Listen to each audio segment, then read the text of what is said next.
Isha foundation ಹೋಗಿರೋ first video upload ಮಾಡಿದ್ದೆ. ಇವಾಗ ಸೆಕೆಂಡ್ ವಿಡಿಯೋ ಅಂದರೆ ಸೆಕೆಂಡ್ ಪಾರ್ಟ್ ಅಪ್ಲೋಡ್ ಮಾಡ್ತಾ ಇದ್ದೀನಿ. ನಾವು ಕೊಯಮತ್ತೂರು ಹೋಗಿ ಬರಬೇಕಿದ್ರೆ ನೈಟ್ 11 o'clock ಆಯಿತು ರೂಮ್ಗೆ ತಲುಪಬೇಕಿದ್ರೆ. ಅಂದರೆ ಅಲ್ಲಿಂದ ಲೇಸರ್ ಶೋ ಎಲ್ಲ ಮುಗಿದ್ಮೇಲೆ ಕಾರ್ ತೆಗಿಬೇಕಿದ್ರೆ ತುಂಬ ಕಷ್ಟ ಆಯಿತು. ಯಾಕಂದರೆ ಅಲ್ಲಿ ಆಲ್ಮೋಸ್ಟ್ ನಾವು ಒಂದು 1 hour ವೆಯ್ಟ್ ಮಾಡಿದ್ವಿ. ಎಲ್ಲಿ ದಾರಿ ಇದೆ ಅಂತಲೇ ಗೊತ್ತಾಗ್ತಾ ಇರಲಿಲ್ಲ, ರೋಡ್ ಎಲ್ಲಿದೆ ಅಂತಲೇ ಕಾಣಿಸ್ತಾ ಇರಲಿಲ್ಲ. ಅಷ್ಟೊಂದು ವೆಹಿಕಲ್ಸ್ ಒಂದೇ ಸಾರಿಗೆ ಎಲ್ಲ ಹೊರಡ್ತಾ ಇತ್ತು. ಸೊ ನಾವು ಹಾಗೆ ಟ್ರಾಫಿಕಲ್ಲಿ ಮನೆಗೆ ಬರಬೇಕಿದ್ರೆ 11 o'clock ಆಯಿತು. ಆಮೇಲೆ ಫುಡ್ ಎಲ್ಲ ಆರ್ಡ್ರ್ ಮಾಡಿ ಎಲ್ಲ ತಿಂದ್ಕೊಂಡು ಮಲಗಿದ್ವಿ. ಸೊ ನೆಕ್ಸ್ಟ್ ಡೇ 6 o'clockಗೆ ಎದ್ದು ಬೇಗ ಹೋಗೋಣ ಅಂತ ಅಂದ್ಕೊಂಡಿದ್ವಿ.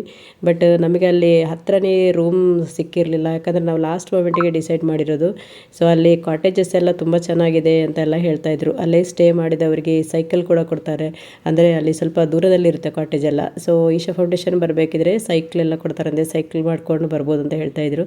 ಸೊ ನಮಗೆ ನೆಕ್ಸ್ಟ್ ಟೈಮ್ ಹೋದರೆ ಅದು ಎಕ್ಸ್ಪೀರಿಯನ್ಸ್ ಮಾಡಬೇಕು ಅಂತ ಅಂದ್ಕೊಂಡಿದ್ದೀನಿ. ಅಂದರೆ ಕಾಟೇಜಲ್ಲಿ ಒಂಥರ ಸ್ಟೇ ಮಾಡೋದು ಕೂಡ ಡಿಫ್ರೆಂಟ್ ಎಕ್ಸ್ಪೀರಿಯನ್ಸ್ ಅಲ್ಲ. ಸೊ ನಮಗೆ ಇದು ಒಂದು 7 kilometers ಒಂದು ರೂಮ್ ಸಿಕ್ಕಿತ್ತು. ಸೊ ಇದು ನಾವು ಆನ್ಲೈನಲ್ಲಿ ಬುಕ್ ಮಾಡಿದ್ವಿ. ಆ್ಯಕ್ಚುಲಿ ಇದು ಸಿಕ್ಕಿರೋದು ಒಂದು ಒಳ್ಳೆಯದಾಯಿತು ಅಂತ ಅನ್ನಿಸ್ತು. ಯಾಕಂದರೆ ತುಂಬ ನೇಚರ್ ನಡ್ಕೊಂಡು ಹೋಗೋದಕ್ಕೆ ಚೆನ್ನಾಗಿತ್ತು. ವೆಸ್ಟರ್ನ್ ಘಾಟ್ಸ್ ಹೋದಂಗೆ ಅನ್ನಿಸ್ತು ನಮಗೆ. ಎಷ್ಟೇ ನಾವು ಹಳ್ಳಿಯಲ್ಲಿ ಹುಟ್ಟಿ ಬೆಳೆದ್ರೂ ಕೂಡ ಮತ್ತೆ ಈ ಗಿಡ ಮರಗಳು, ತೋಟ, ತೆಂಗಿನ ತೋಟ ಎಲ್ಲ ನೋಡಬೇಕಿದ್ರೆ ನಾವೇನು ಮತ್ತೆ ಊರಿಗೆ ಹೋದ ನೆನಪೆಲ್ಲ ಬರುತ್ತೆ. ಊರಿಗೆ ಹೋದಂಗೆ ಅನ್ನಿಸ್ತಾ ಇತ್ತು ನಮಗೆ. ಇಲ್ಲಿ ನೋಡಿ ಎಂಟ್ರಿನೇ ಎಷ್ಟು ಚೆನ್ನಾಗಿದೆ ನೋಡಿ. ವ್ಯೂ ಒಂಥರ ನೋಡೋದಕ್ಕೆ ಚೆನ್ನಾಗಿ ಕಾಣಿಸ್ತಾ ಇದೆ. ಹಾಗೆ ಬೆಳಗ್ಗೆ ಅಲ್ವಾ, ಸೊ 7:30ಗಂತೂ ತುಂಬ ಚೆನ್ನಾಗಿತ್ತು ವ್ಯೂ ನೋಡೋದಕ್ಕೆ. ಒಂದು ಈವ್ನಿಂಗ್ ಹೋಗಬೇಕು ಇಲ್ಲ ಬೆಳಗ್ಗೆ ಹೋಗಬೇಕು. ಒಂಥರ ಈ ಥರ ವ್ಯೂ ನೋಡಬೇಕು ಅಂದರೆ ನಾವು ಟೈಮ್ ಸೆಟ್ ಮಾಡ್ಕೊಂಡು ಹೋಗಿದರೆ ಚೆನ್ನಾಗಿರುತ್ತೆ ನೋಡಿ. ಹಾಗೆ ನಾವು ಹೋಗಬೇಕಿದ್ರೆ ಅಲ್ಲೆಲ್ಲ ಸೈಕ್ಲಿಂಗ್ ಮಾಡ್ತಾಯಿದ್ರು ತುಂಬ ಜನ. ಹಾಗೆ ಅಲ್ಲಿ ವಾಕ್ ಮಾಡಿಕೊಂಡು ಹೋಗೋರು ಸಹ ತುಂಬ ಜನ ಇದ್ದರು. ಅಂದರೆ ಲೋಕಲ್ಸ್ ಎಲ್ಲ ಇರ್ತಾರಲ್ವ, ಸೊ ಅವರೆಲ್ಲ ಅಲ್ಲಿ ಅವರೇ ಯಾವಾಗಲೂ ಹೋಗ್ತಾ ಇರ್ತಾರಂತೆ. ನಾವು ಒಬ್ಬರನ್ನ ಮಾತಾಡಿಸಿದ್ವಿ. ಹಾಗೆ ಅಲ್ಲಿ ಸೈಡಿಗೆಲ್ಲ ಎಳ್ನೀರು, ಹಾಗೆ ಇದ್ರದ್ದು ತೆಂಗಿನಕಾಯಿದು ಅಂದರೆ ಟೆಂಡರ್ ಕೋಕೋನಟ್ ಥರ ಒಂದು ಬರುತ್ತಲ್ವ, ಅದೆಲ್ಲ ಅಲ್ಲಿ ಸೇಲ್ಗೆ ಇಟ್ಟಿದ್ರು ನೋಡಿ. ಎಷ್ಟು ಅಂದರೆ ಆಕಾಶ ಹತ್ತಿರ ತಲುಪುವಂಗೆ ಕಾಣಿಸ್ತಾ ಇದೆ. ಅಂದರೆ ಇದು ಈ ಥಾರ್ ಕಾರಲ್ಲಿ ಹೋಗಿರೋದಲ್ಲ, ಸೊ ಥಾರ್ ಕಾರಲ್ಲಿ ಮೇಲ್ಗಡೆ ಸನ್ ರೂಫಲ್ಲಿ ನಿಂತ್ಕೊಂಡು ನಾನು ಇದು ವಿಡಿಯೋ ಮಾಡ್ತಾ ಇರೋದು. ಒಂಥರ ತುಂಬ ಖುಷಿಯಾಗುತ್ತೆ ಇದರಲ್ಲಿ ಥಾರ್ ರಾಕ್ಸಲ್ಲಿ ಹೋಗೋದಕ್ಕೆ. ಇದು ನಮ್ಮ ಥಾರ್ ರಾಕ್ಸ್ ನೋಡಿ, ಇದರಲ್ಲೇ ನಾವು ಹೋಗಿರೋದು. ಸೊ ನಾವು ಫೈನಲಿ ಅಲ್ಲಿ ರೀಚ್ ಆದ ತಕ್ಷಣ ನಾವು ಫಸ್ಟ್ ಟಿಫನ್ ಮಾಡೋಣ ಅಂತ ಹೇಳಿ ಹೋಟೆಲ್ ಹುಡ್ಕೊಂಡು ಹೋಗಬೇಕಿದ್ರೆ ಅಲ್ಲೇ ಎಂಟ್ರೆನ್ಸಲ್ಲೇ ಒಂದು ಹೋಟೆಲ್ ಸಿಕ್ತು. ಅದು ಫುಡ್ ಚೆನ್ನಾಗಿತ್ತು ತುಂಬ. ಆ್ಯಕ್ಚುಲಿ ಹೇಳಬೇಕಂದ್ರೆ ನಾವು ಯೂಶ್ವಲಿ ಮನೇಲಿದ್ದರೆ 7:30, 7:45ಗೆಲ್ಲ ಟಿಫನ್ ಮಾಡ್ತೀವಿ. ಸೊ ಅದೇ ಟೈಮ್ಗೆ ನಾವು ಯಾವಾಗಲೂ ತಿನ್ನೋದ್ರಿಂದ ಏನೋ ಗೊತ್ತಿಲ್ಲ ಹೊಟ್ಟೆ ಹಸಿವಾಗ್ತಾಯಿತ್ತು ಎಲ್ರಿಗೂ ಕೂಡ. ಸೊ ಅಲ್ಲಿ ನಮಗೆ ಏನೇನು ಬೇಕು ಎಲ್ಲ ದೋಸೆ, ಉಪ್ಪಿಟ್ಟು ಅದೆಲ್ಲ ತೊಗೊಂಡು ಮತ್ತು ಇದು ಟಿಫನ್ ಮಾಡಬೇಕು ಅಂತ ಹೇಳಿ ಇಲ್ಲಿ ಕೂತ್ಕೊಂಡಿವಿ ನೋಡಿ. ಅದೊಂಥರ ಡಿಫ್ರೆಂಟ್ ಆಗಿದೆ ನೋಡಿ. ಒಂಥರ ಬಸ್ ಥರ, ಮಿನಿ ಬಸ್ ಥರ ಹೋಟೆಲ್ ಇದು. ಇಲ್ಲಿ ಕೂತ್ಕೊಂಡು ನಾವು ಟಿಫನ್ ಮಾಡ್ಬೋದು, ಊಟ ಮಾಡ್ಬೋದು. ಹಾಗೆ ಒಂಥರ ಡಿಫ್ರೆಂಟ್ ಆಗಿದೆ ಅಂತ ಹೇಳಿ ಮಕ್ಕಳೆಲ್ಲ ನಾವು ಇದರಲ್ಲಿ ಕೂತ್ಕೊಂಡು ತಿನ್ನೋಣ ಅಂತ ಹೇಳಿದರು. ಸೊ ಅದರಲ್ಲಿ ಹತ್ಕೊಂಡು ತಿನ್ನೋದಕ್ಕೆ ಒಂಥರ ಖುಷಿ ಆಗ್ತಾಯಿತ್ತು. ಸೊ ನೀವು ಬಂದರೆ ಇದೊಂದು ಎಕ್ಸ್ಪೀರಿಯೆನ್ಸ್ ಮಾಡಿ. ಅಂದರೆ ಮಕ್ಕಳಿಗೆಲ್ಲ ಖುಷಿಯಾಗುತ್ತೆ ಈ ಥರ ಡಿಫ್ರೆಂಟ್ ಏನಾದರೂ ಇದ್ದರೆ. ಸೊ ಅದರಲ್ಲಿ ಒಂಥರ ನೋಡೋದಕ್ಕೆ ಔಟ್ಸೈಡಿಂದ ಬಸ್ ಥರ ಕಾಣಿಸುತ್ತೆ ಆ್ಯಕ್ಚುಲಿ ಇದು. ಸೊ ಆ್ಯಕ್ಚುಲಿ ಬಸ್ಸೇ, ಬಟ್ ಇದು ಬಸ್ ಅಲ್ಲ, ಅಂದರೆ ರಿಯಲ್ ಬಸ್ ಅಲ್ಲ, ಹೋಟೆಲ್ ಅಷ್ಟೇ ಇದು. ಸೊ ನೋಡಿ ಎಲ್ಲೋ ಸೀಟ್ಸ್ಗಳಿವೆ ಬಸ್ ಥರ, ಅಂದರೆ ಕೂತ್ಕೊಳ್ಳೋಕ್ಕೆ 2 ಸೈಡ್ ಡೈನಿಂಗ್ ಟೇಬಲ್ ಥರ ಹಾಕಿದ್ದಾರೆ. ಹಾಗೆ ನೋಡಿ ನಾವು ಹತ್ತಬೇಕಿದ್ರೆ ಮಕ್ಕಳೆಲ್ಲ ಅಲ್ಲಿ ಕೂತ್ಕೊಂಡು ಡ್ರೈವಿಂಗ್ ಮಾಡ್ತಾಯಿದ್ರು. ಅಂದರೆ ಹಾಗೆ ನಮ್ಮ ಥರ ವಿಸಿಟಿಗೆ ಬಂದ ಮಕ್ಕಳೆಲ್ಲ ಅಲ್ಲಿ ಕೂತ್ಕೊಂಡು ಎಂಜಾಯ್ ಮಾಡ್ತಾಯಿದ್ರು. ಹಾಗೆ ನಾವು ಟಿಫನ್ ಎಲ್ಲ ಒಬ್ಬೊಬ್ಬರಿಗೆ ತಂದು ಕೊಡ್ತಾ ಇದ್ದಾರೆ ನೋಡಿ. ಅವ್ರವರಿಗೆ ಬೇಕಾದ ಡಿಫ್ರೆಂಟ್ ವೆರೈಟೀಸ್ ಐಟಮ್ಸ್ ಎಲ್ಲ ಆರ್ಡ್ರ್ ಮಾಡಿಕೊಂಡು ತಿಂತಾಯಿದ್ವಿ. ಹಾಗೆ ನನಗೆ ಪುಡಿ ದೋಸೆ ಇಷ್ಟ ಅಲ್ಲಿದ್ದು. ಯಾಕಂದರೆ ನಾವು ಲಾಸ್ಟ್ ಟೈಮ್ ಹೋದಾಗ ಪುಡಿ ದೋಸೆ ತಿಂದಿದ್ದೆ. ಹಾಗೆ ತಮಿಳ್ನಾಡು ಸ್ಪೆಷಲ್ ಪುಡಿ ದೋಸೆ ತೊಗೊಂಡ್ವಿ, ಮತ್ತು ಪೊಂಗಲ್ ತೊಗೊಂಡ್ವಿ. ಎಲ್ಲ ಒಂಥರ ಚೆನ್ನಾಗಿತ್ತು. ಪುಡಿ ದೋಸೆ ಅಂತೂ ಸಖತ್ತಾಗಿತ್ತು. ಯಾಕಂದರೆ ಬಿಸಿ ಬಿಸಿಯಾಗಿ ಕ್ರಿಸ್ಪಿಯಾಗಿ ಒಂಥರ ಚೆನ್ನಾಗಿತ್ತು ತಿನ್ನೋದಕ್ಕೆ. ನೀವೊಂದ್ಸರಿ ಹೋದರೆ ಈ ಪುಡಿ ದೋಸೆಯನ್ನು ಟ್ರೈ ಮಾಡಿ. ಇಲ್ಲಿ ನೋಡಿ ನಮ್ಮ ಹೀರೋ, ಇವನನ್ನು ಕ್ಯಾಮ್ರಾದಲ್ಲಿ ತೋರಿಸಬಾರ್ದಂತೆ. ಸೊ ಅದಕ್ಕೆ ನಾನು ಬೇಕಂತ ತೋರಿಸ್ತಾ ಇದ್ದೀನಿ. ಈ ಡ್ರೈವರನ್ನು ಟ್ರಸ್ಟ್ ಮಾಡ್ತಿಲ್ಲ ಯಾರು ನೋಡಿ. ನಮಗೆ ಲೇಡೀಸ್ಗೆ ಬಸ್ ಬಿಡೋ ಥರ ಅರೇಂಜ್ ಮಾಡಿದ್ದಾರೆ ನೋಡಿ. ಯಾರಾದರೂ ಬಂದರೆ ಇದನ್ನೊಂದು ಎಕ್ಸ್ಪೀರಿಯನ್ಸ್ ಮಾಡಿ. ಅದರ ಡಿಫ್ರೆಂಟ್ ಆಗಿದೆ, ಚೆನ್ನಾಗಿದೆ. ಆ್ಯಕ್ಚುಲಿ ಇದು ಟಿಫನ್ ಮಾಡ್ಬೋದು, ಊಟ ಮಾಡ್ಬೋದು. ಆ ಥರ ಚಿಕ್ಕದು ಕುತ್ಕೊಂಡು ಹೋಗ್ತಿದ್ದು ಆ ಥರ ಒಂದು ಹೋಟೆಲ್ ಥರ ಇದೆ.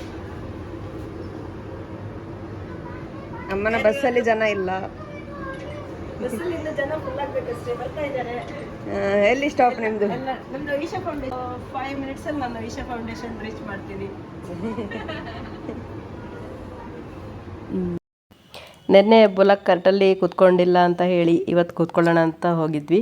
ಹಾಗೆ ನೋಡಿ ಪಾಪ ಕಾಣಿಸ್ತಾ ಇದ್ದು ನೋಡಬೇಕಿದ್ರೆ, ಬಟ್ ಅದನ್ನು ಅಂದರೆ ತುಂಬ ಪನಿಷ್ಮೆಂಟ್ ಕೊಟ್ಟು ಹೊಡೆಯೋದೆಲ್ಲ ಮಾಡ್ತಾ ಇರಲಿಲ್ಲ. ನಾನು ನೋಡ್ತಾ ಇದ್ದೆ ನಿನ್ನೆಯಿಂದಲೇ, ಅದಕ್ಕೆ ನಮಗೆ ಕೂತ್ಕೊಳ್ಳೋಣ ಅಂತ ಅನ್ನಿಸ್ತು. ಅದಕ್ಕೆ ಮಕ್ಕಳ ಹತ್ರ ಎಲ್ಲ ಕೇಳಿದಾಗ ಮತ್ತೆ ಅವರು ಒಂದು ಸರಿ ಬೇಕಾದರೆ ಕೂತ್ಕೊಳ್ಳೋಣ ಅಂತ ಹೇಳಿದರು. ಹಾಗೆ ನಾವು ಅದಕ್ಕೆ ಟಿಕೆಟ್ ಇದೆ, ಇಷ್ಟು 20 ರೂಪಾಯಿ ಅನಿಸುತ್ತೆ ಮೋಸ್ಟ್ಲಿ ಅದು.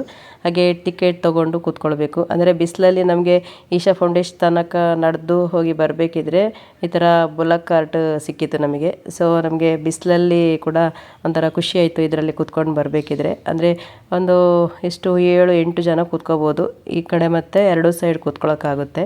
ಮೋಸ್ಟ್ಲಿ ಒಂದು 10 ಜನ ಕೂತ್ಕೊಳ್ಬೋದು ಅನಿಸುತ್ತೆ. ಸೊ ಮತ್ತೆ ಅವರು ಫುಲ್ ಜನ ಆದಮೇಲೆ ಮತ್ತೆ ಅವರು ತೊಗೊಂಡೋಗೋದು ಗಾಡಿಯನ್ನು. ನೋಡಿ ಇಲ್ಲಿ ಎಷ್ಟೊಂದು ಬುಲಕ್ ಕಾರ್ಟ್ಗಳು ನಿಂತಿವೆ. ಬಟ್ ಏಜ್ ಆದವರಿಗೆ ತುಂಬ ಒಳ್ಳೆಯದಿತ್ತು, ತುಂಬ ಅಂದರೆ ಕೂತ್ಕೊಂಡು ಹೋಗೋದಕ್ಕೆ ಸುಸ್ತಾಗಿರುತ್ತಲ್ಲ, ಸೊ ಕೂತ್ಕೊಂಡು ಹೋಗೋದಕ್ಕೆ ಒಂಥರ ಚೆನ್ನಾಗಿದೆ. ಹಾಗೆ ಬೇರೆ ಕಡೆ ಎಲ್ಲ ಹಾರ್ಸ್ ರೈಡಿಂಗ್ ಇರುತ್ತೆ ಬೀಚ್ ಸೈಡಲ್ಲೆಲ್ಲ. ಸೊ ಇದೊಂಥರ ಡಿಫ್ರೆಂಟ್ ಎಕ್ಸ್ಪೀರಿಯೆನ್ಸ್. ಹಾಗೆ ನಾವಲ್ಲಿ ಈಶಾ ಫೌಂಡೇಶನಿಗೆ ಹೋಗಿ ಬಂದಮೇಲೆ ಮತ್ತೆ ಟೀ ಕುಡಿಬೇಕು ಅಂತ ಅನ್ನಿಸ್ತು. ಹಾಗೆ ಟೀ ಕುಡಿತಾ ಇದ್ವಿ. ಇದು ಬಿಸಿಲಲ್ಲಿ ತೆಗೆದಿರೋದು ನೋಡಿ, ಮತ್ತೊಂದು ಸಾರಿ ವಿಡಿಯೋ ಮಾಡೋಣ ಅಂತ ಅನ್ನಿಸ್ತು. ಅಂದರೆ ಬೆಳಗಿನ ಟೈಮಲ್ಲಿ ಮತ್ತಷ್ಟು ಬ್ಯೂಟಿಫುಲ್ಲಾಗಿ ಕಾಣಿಸ್ತಾ ಇದೆ ನೋಡಿ. ಪ್ಲೇಸ್ ಒಂಥರ ಮತ್ತೆ ಮತ್ತೆ ನೋಡಬೇಕು ಅನ್ನಿಸುವಷ್ಟು ಚೆನ್ನಾಗಿ ಕಾಣಿಸ್ತಾ ಇದೆ. ಹಾಗೆ ನಾವು ಚಿಕ್ಕಮಂಗ್ಳೂರಲ್ಲಿರುವ ಮುಳ್ಳಯ್ಯನಗಿರಿ ಬೆಟ್ಟಕ್ಕೆ ಹೋಗಬೇಕು ಅಂತ ಅಂದ್ಕೊಂಡಿದ್ವಿ. ಬಟ್ ತುಂಬ ಮಳೆ ಇದೆ ಅಂತೆಲ್ಲ ಹೇಳ್ತಾಯಿದ್ರು. ಸೊ ಜಸ್ಟ್ ಫಾಗ್ ನೋಡೋಕ್ಕೋಸ್ಕರ ಇಲ್ಲಿ ಮಳೆಯಲ್ಲಿ ಹೋಗೋದಕ್ಕಿಂತ ಈಶಾ ಫೌಂಡೇಶನ್ ಬೆಟರ್ ಅಂತ ಅಂದ್ಕೊಂಡು ಅಲ್ಲಿಗೆ ಹೋಗಿದ್ವಿ. ಆ್ಯಕ್ಚುಲಿ ತುಂಬ ಸ್ಯಾಟಿಸ್ಫೈ ಆಯಿತು ಅಲ್ಲಿ ಹೋಗಿ ನೋಡಬೇಕಿದ್ರೆ. ಈ ಪ್ಲೇಸ್ ಎಲ್ಲ ಒಂದು ಸಾರಿ ಆದರೂ ನಾವು ಲೈಫಲ್ಲಿ ನೋಡಬೇಕು ಅಂತ ಅನ್ನಿಸ್ತು. ಅಷ್ಟು ಬ್ಯೂಟಿಫುಲ್ ಆಗಿದೆ ನೋಡಿ. ಇಷ್ಟು ಒಂಥರ ಪೀಸ್ಫುಲ್ ಅನಿಸುತ್ತೆ, ಕಾಮ್ ಆಗಿರೋ ಏರಿಯಾ. ಹಾಗೆ ನಮ್ಮಷ್ಟಕ್ಕೆ ನಾವು ಮೆಡಿಟೇಷನ್ ಮಾಡ್ಕೊಂಡು ಹೋಗ್ಬೋದು. ಎಲ್ಲರೂ ಇಲ್ಲಿ ಓಂ ನಮಃ ಶಿವಾಯ ಓಂ ನಮಃ ಶಿವಾಯ ಅಂತ ಹೇಳ್ಕೊಂಡು ಹೋಗ್ತಾ ಇದ್ರೆ ಎಲ್ಲೋ ಒಂದು ಬೇರೆ ಪ್ರಪಂಚಕ್ಕೆ ಹೋದಂಗೆ ಅನ್ನಿಸ್ತಾ ಇತ್ತು ನಮಗೆ. ಇಲ್ಲಿಗೆ ಬಂದಮೇಲೆ ಅಟ್ಲೀಸ್ಟ್ 2 ಡೇಸ್ ಆದರೂ ಸ್ಟೇ ಮಾಡಬೇಕು, ಯಾಕಂದರೆ ಅಷ್ಟೊಂದು ಬ್ಯೂಟಿಫುಲ್ ಪ್ಲೇಸ್ ಇದು ನೋಡೋಕ್ಕೆ.